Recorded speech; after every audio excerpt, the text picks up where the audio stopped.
नमस्कार, विंध्या टाइम्स में आपका स्वागत है। दोपहर तक की दो बड़ी खबरों के साथ हाजिर हुए हैं। पहली खबर की बात करते हैं। आज देश के प्रधानमंत्री नरेंद्र मोदी राष्ट्र के नाम शाम 5 बजे संदेश देंगे। कोरोना काल में यह प्रधानमंत्री नरेंद्र मोदी का 9वां संदेश होगा कोरोना के समय में, और इस पर पीएमओ ने ट्वीट कर इसकी जानकारी दी है। किन मुद्दों पर इस संदेश में प्रधानमंत्री बात करेंगे, इसकी जो अभी तक जानकारी मिली है, तो आज के संदेश में प्रधानमंत्री वैक्सीनेशन को लेकर बात कर सकते हैं। वैक्सीनेशन के लिए लोगों को जागरूक कर सकते हैं और इसके स्टॉक की स्थिति पर चर्चा करेंगे या स्पष्ट करेंगे। इसके बाद देश में कोरोना की दूसरी लहर के मद्देनज़र कुछ और ऐलान किए जा सकते हैं।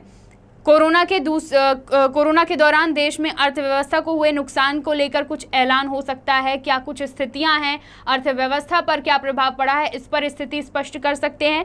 देश में कई राज्यों में अनलॉक जारी है और इस दौरान सावधानियों को लेकर भी संदेश दे सकते हैं। और पांचवा जो मुद्दा है जिस पर प्रधानमंत्री बात कर सकते हैं वो ये है कि तीसरी लहर को ध्यान में रखते हुए हेल्थ सेक्टर की चुनौतियों पर बात की जा सकती है। तो आज शाम 5 बजे देश के प्रधानमंत्री नरेंद्र मोदी का राष्ट्र के नाम संदेश है और इन 5 मुद्दों पर प्रधानमंत्री बात कर सकते हैं। कोरोना के केसेस को लेकर बात करेंगे, वैक्सीनेशन को लेकर स्थिति स्पष्ट करेंगे, तीसरी लहर को लेकर तमाम चीज़ें बताएंगे और चर्चा करेंगे, संदेश देंगे राष्ट्र की जनता को। इसके पहले 8 बार प्रधानमंत्री नरेंद्र मोदी देश के नाम, राष्ट्र के नाम संदेश दे चुके हैं, संबोधन कर चुके हैं और अब एक बार फिर से आज शाम 5 बजे प्रधानमंत्री का राष्ट्र के नाम संबोधन होगा। दोपहर तक की दूसरी खबर की बात करते हैं।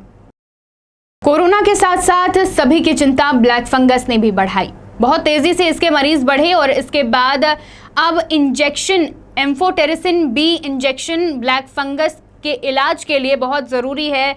तमाम इसकी कमी भी देखी गई, लेकिन अब जो नया केस सामने आ रहा है इस इंजेक्शन से जुड़ा हुआ वो ये कि मरीजों को ये इंजेक्शन अब रिएक्ट कर रहा है, रिएक्शन हो रहे हैं। इंदौर और सागर में पहले इंजेक्शन लगाने के बाद मरीजों में रिएक्शन सामने आया और अब जबलपुर मेडिकल कॉलेज में भर्ती ब्लैक फंगस के मरीजों में भी रिएक्शन मिला है। लगभग 60 मरीजों को ये इंजेक्शन लगाया गया जबलपुर मेडिकल कॉलेज में और उसके बाद मरीजों की महज 10 मिनट में तबीयत बिगड़ने लगी। बुखार, उल्टी, तेज कपकपी और ऐसे रिएक्शन उन्हें होने लगी, घबराहट होने लगी, जिसके बाद डॉक्टरों में हड़कंप मच गया। 10 मिनट के अंदर ही ये रिएक्शन मरीजों में देखा जाने लगा।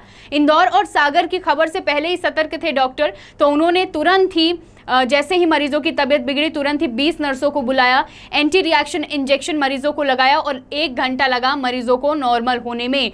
जो पहले न्यूज़ थी इंदौर और सागर की कि इंजेक्शन से रिएक्शन हो रहे हैं, इसको लेकर डॉक्टर्स पहले से ही सतर्क हो गए थे जबलपुर में भी, और तुरंत ही एंटी रिएक्शन इंजेक्शन मरीजों को लगाया गया। 1 घंटे का समय के बाद मरीज नॉर्मल हो पाए हैं। न्यूज़ ने यहाँ पर बचा लिया बाकी वार्ड में जो भर्ती मरीज थे, जो बाकी 2 वार्ड थे जहाँ पर मरीजों को इंजेक्शन लगना था, जैसे ही तबीयत बिगड़ी वहां पर इंजेक्शन नहीं लगाया गया, जिसके कारण वो मरीज बच गए। 126 मरीज जबलपुर मेडिकल कॉलेज में ब्लैक फंगस के भर्ती थे। 1 घंटे बाद सभी मरीज नॉर्मल हुए हैं। आपको बता दें कि ये आखिर हो क्यों रहा है, ये बड़ा सवाल है।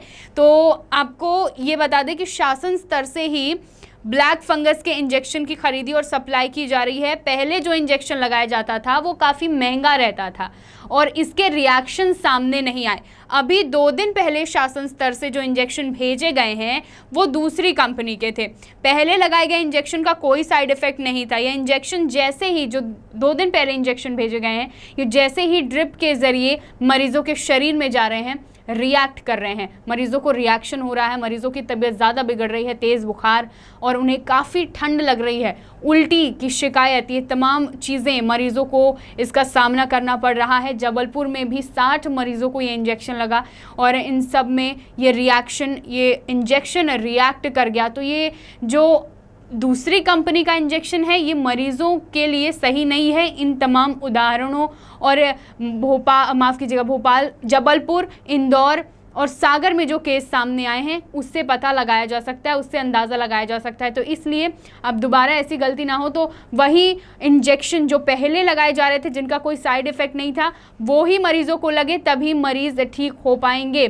क्योंकि ये जो दूसरा इंजेक्शन दूसरी कंपनी का आ रहा है ये मरीज़ों को रिएक्ट कर रहा है, और सिर्फ एक जगह नहीं, जहाँ जहाँ पर भी ये इंजेक्शन पहुँच रहे हैं, जहाँ लगाए जा रहे हैं वहाँ पर मरीज़ों की तबीयत बिगड़ रही है। तो जबलपुर में भी एम्फोटेरिसिन बी इंजेक्शन लगाने से मरीजों में रिएक्शन सामने आया है।